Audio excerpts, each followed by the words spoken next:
start with music from a very young age because your dad is involved in music and your mom is a music teacher. And I was curious to know if you always knew you wanted to be a singer or when you were little you wanted to be something else. I've been around music my whole life. I definitely didn't always know. I always knew I loved singing. I think my parents knew I loved singing before I did. It's sweet and interesting actually because as of like 6 months ago, I have a sibling for the first time, which is pretty crazy. Big age gap. I've been an only child up until 6 months ago, but she's about 6 months old now, and she's gotten to the age where she started humming. And my dad's like been texting me about how she's humming to herself all the time, and he's like, "That's just like you used to hum all the time, like before you could even talk." And I think that's really sweet. And I guess that really like speaks to how the intuition for creativity or for music can really be just something that you're born with, that comes from your parents, I guess. And so yeah, I've always loved to hum. I've always been interested in music. I think maybe because I was like, oh, music is a job. My parents are musicians. It didn't really cross my mind as like something I could do for a while. I used to be more into drawing and I used to love reading. I used to write little stories all the time. I used to like staple pieces of paper together to make little books. And so I remember my first dream was to be an author or an illustrator or something like that. And then I started getting into more visual arts. Like I wanted to be a movie maker. I wanted to be like a director or write movies or whatever. I made a couple of films with my friends as a kid, which I wish I still had. I wonder what would have happened if this hadn't happened. Maybe I would be a director now. But there was a movie I was working on when I was like, I don't know, like 10 maybe. I'd been working on it for like 2 years, and I'd gone to like Italy to like film parts of it with like my best friend. My best friend who I just to name drop, Fia Saban, who is on House of the Dragon. So proud of her. She's an actress now, but her debut was in my movie. I will just say that. However, we sat down to show our parents like a cut of this movie, and I dropped the external hard drive, and it broke, and I lost everything. No and way! My directing dream died then. And if that hadn't happened, maybe I wouldn't be here right now. Maybe you'd been interviewing me about a movie I'd made. Sad.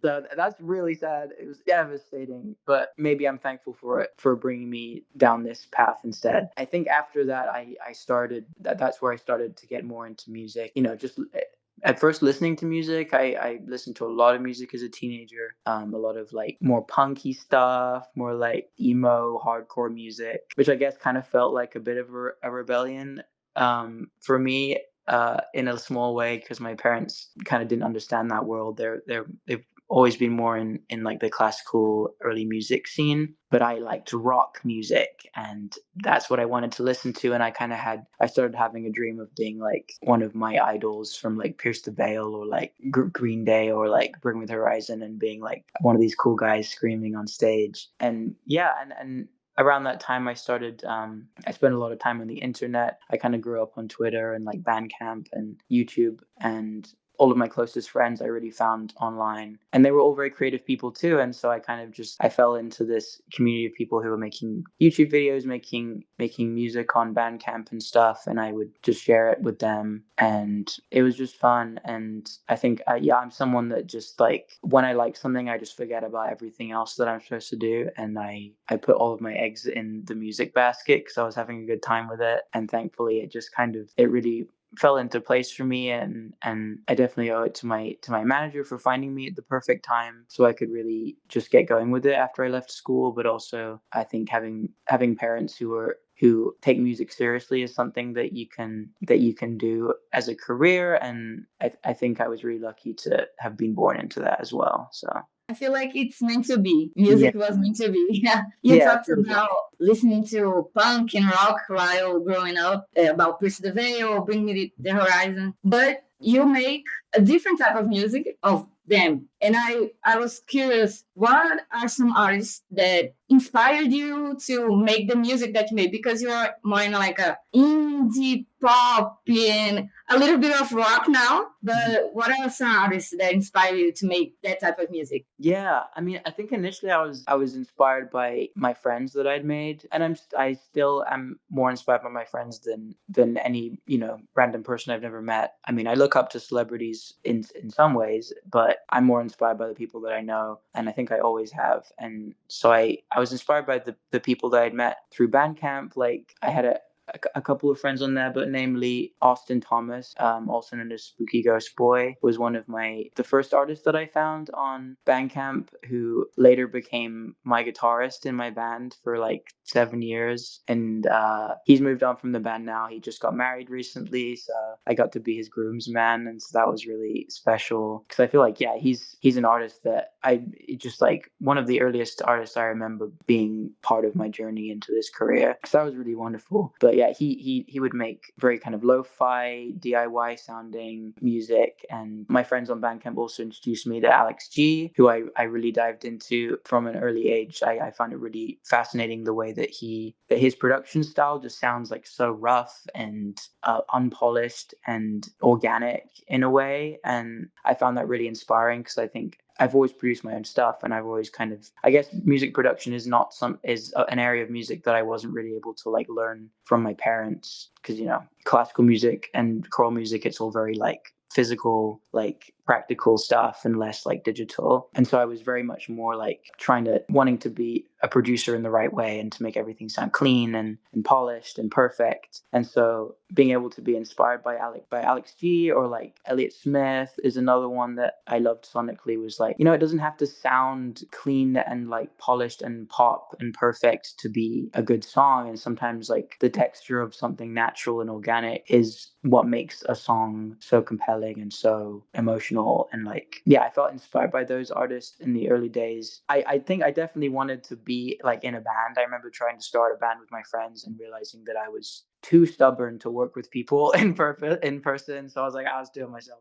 But also rock music is hard to produce, and I think if I had been able to, or if I had known people that were able to make those sounds work for me, then I maybe I would have started with more of like a heavy sound. But I think I just started with what I felt able to make, or what I heard in other music that I felt able to replicate. And I think that's how my production has progressed too, is like the more music that I hear, and the more I've been able to like understand how production works, and I've started to be able to hear certain sonic elements in songs where I'm like, oh, I know what they're doing there. I know what is making that sound happen. Let me try and recreate it in my own way. And I think that's what has made my genre kind of be very fluid. And like, I just like having fun with production and taking elements from songs that have made me feel good, and not boxing myself in too much with that. And yeah, with all this new music, I'm at a point finally where I feel I listen to rock music and I understand how to make it. And that's really exciting because it's not a place that I've been in before necessarily. And it just reminded me of like how that was a dream of mine in the early days. And especially playing songs live, I've since my crew has grown, I've got a music director who's helped me develop some of these older songs and make them more rock for the live set, and that has been so fun. And so I really wanted to write with that in mind with the new music. Yeah, it's just exciting to have new things be possible now that I've grown and learned, but I think I'm still trying to hold on to the aspects of my music that have been a through line since the beginning, to kind of, and so at this point it's a real mishmash of just like all kinds of genres that I've ever been exposed to. But I think I did a good job kind of balancing the line of like too much and also keeping the songs feeling true to themselves, and like they're grounded in what they're supposed to be getting across. Sorry, I'm so rambly today. I feel like everyone's late because I keep rambling, going off on a tangent. I'm just excited about the music. So it's okay. You talk about new music and your new album, Run with Scissors. It's coming out January 16th. And I wanted to know what was the process behind it, and what is a message that you want the fans to take away from this new album and this new era in your career? the process But this album was very different to my previous projects. I've always kind of done everything by myself, and that's worked for me so far. But I think it's also been a bit of, I've been holding myself back with my own anxieties around like opening up my walls and allowing new people into my creative process. I've always felt very stubborn about everything coming from my mind, and like feeling like if an idea doesn't come entirely from me, I can't like be proud of it or claim it as part of what I've made. And I guess I was feeling ready to challenge that and feeling ready to push my music to a new level and to learn new things about like writing and also just about everything involved in my music. I wanted to push my voice to access new areas. I wanted to like learn on my like screams and do some interesting like new things with my voice, access like new kind of belt textures I've been working on, and also like push myself with the production to kind of hit that edge of harshness and hit that edge of too much enough to kind of evoke an emotional physical response, but at the same time keep it from just going too far to where you can't understand what it's trying to say. And so I worked with some producers for the first time. I was in a lot more like writing rooms or like production rooms that I've ever been, and I was really pleasantly surprised by the connections that I was able to make and the people that I was able to learn from and the new ideas that they brought into the room as well. It was done in a way that still made me feel in control of the project and made me feel like, I think it's been hard for me to be in sessions with other people before because I'm so attached to my production, and that's my favorite part of the process is being the producer and like making all the sounds and taking all the sounds from what I imagine in my head and making them real. And so I think that's like an unusual format just in general. For usually it's just like the artist sits there on a couch and the producer does their producer thing and there's like a dialogue or whatever. But every time I've been in that kind of scenario, I'm like, you're doing the fun part. I want to do that. I'm bored. We did a lot of sessions in a different way from what's kind of standard. And I think that is just the message of the entire album for me, and the message of like the era of my life that this album is referencing to, of just like trusting my gut creatively, but also like emotionally. And I think the overall message of the album that I think that I've picked up from it and that I hope that other people pick up is just bravery around trusting yourself to keep yourself safe, trusting yourself to make mistakes and learn from them and to take risks, to also just feel brave in your identity. For me, that's like my identity as a musician, as a queer person in the world. A running theme of the album process, but also like my process as a person has been just like kind of demanding that I deserve to be here, and the ideas in my mind deserve to be here too. And I think that feeling has helped me feel closer to my own community through like some songs touching on like the difficulties that the LGBTQ community is going through right now, that many marginalized groups are going through right now, especially in the US, just kind of in the whole world. It feels very out of control. Doesn't feel good. It feels like we can't do anything about it. But I think with this album, I've been trying to also latch onto a sense of, there are still things we can control. We can control ourselves. There's nothing stopping us from just being ourselves regardless. And the community is always there, and we can always show up for each other. I'm feeling a sense of like group anger, but also group bravery in the queer community. And I think I just wanted to strengthen that with the music, because I feel like that's the only real thing I feel like I have any control over right now, is just my own sense of like strength in myself and in my community. And I think that's the starting point of change in any situation, really. So yeah. Thank you so much. This is a really important message in the times that we are living. But unfortunately, our time is up. I wanted to thank you again for your time. Yeah. And if you want to send a quick message to your Brazilian fans, you can. Yeah. Hi, my Brazilian fans. Thank you for listening. I really hope to be coming back down there sometime soon to bring this new album to you. And I hope everyone enjoys the new music. Yeah, stay safe out there and keep being yourself and keep being brave.